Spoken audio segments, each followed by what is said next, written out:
It was the latest addition to a summer of travel chaos in Europe. German flagship carrier Lufthansa was forced to cancel nearly all its flights on Wednesday due to a strike by its ground staff. I have to go to Paris. The flight was cancelled and they said tomorrow you will be rebooked. But nobody was here when we arrived in order to say what do we have to do, where do we have to go, where do we have to sleep. More than 1,000 flights were cancelled, affecting the holiday plans of nearly 130,000 passengers. Trade union Verdi says the strike is frustrating for those keen to travel after 2 years into the pandemic, but more important for workers who want to make their voices heard. Many airport employees are not only overworked due to staff shortages, but are also struggling with soaring living costs after inflation in Europe's biggest economy hit 8.2% last month. That's why the union is demanding a minimum $360 pay hike per month for 20,000 Lufthansa ground staff. We are demanding 9.5% pay rise because the employees didn't get any pay rise in the last 3 years through the pandemic. They really helped the company, and now it's time that the company pays respect with a good offer on a good pay rise. Pay negotiations are set to continue next week, but another disagreement could mean another walkout. Empty counters and cancelled flights. The strike by Lufthansa workers is dragging down international travel. And it's not the only company facing headwinds. Rising living costs are also stoking tensions among workers at other companies across the continent. In the UK, rail transport came to a standstill after more than 40,000 workers walked off the job as part of ongoing stoppages. Talks between unions and railway companies continue to stall, with offers and opinions wide apart. We've got, I'm afraid, very militant unions who, even when they get pay offers, don't bother to put it to their members and just call more strike dates. It's completely wrong. Conservative leader Liz Truss has even vowed a crackdown on trade unions, a statement that's been widely criticized as a serious attack on civil rights. But further industrial action is already underway, with the UK's Royal Mail and port workers set to walk out next month too. And with no sign of the Eurozone inflation abating, further threatening living conditions, it may not be the last.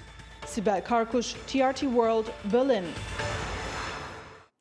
Well, let's get more on this now with economist Taha Arvas. He's an adjunct professor of finance at Bogazici University in Istanbul. Great to have you with us, Taha. These strike actions in the UK and Germany really couldn't come at a worse time as the summer peak travel season continues in full swing. But on the face of it, you can sympathise with these workers who say that their stagnant wages really are not keeping up with the surging cost of living in Europe. So what needs to be done here?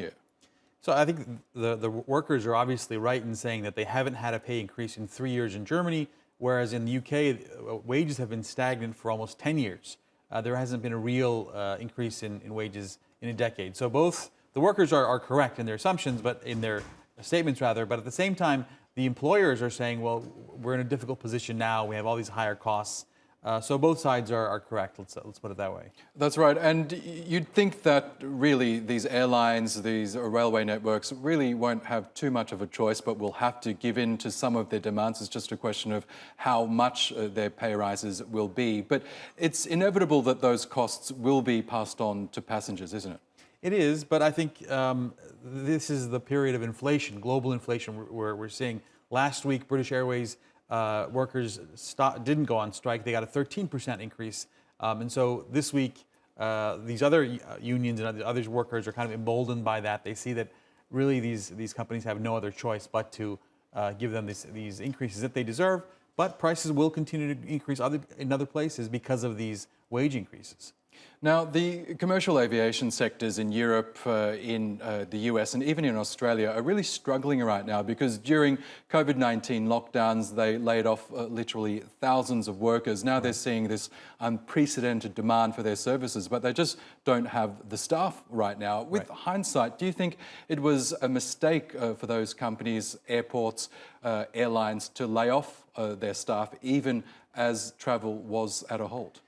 I think in hindsight it was, but at the time, you remember, think back 2 years ago, who could have known that the pandemic could have, I mean, right now we're saying that it's over, but is it over? We're not even sure of that for sure. And also these workers have had, many of them resigned. We had the Great Resignation, and they left these jobs. So not only are a lot of workers who were formerly employed not returning, some of them aren't returning to work at all. So it's a difficult position to be in for these companies and for everyone, frankly.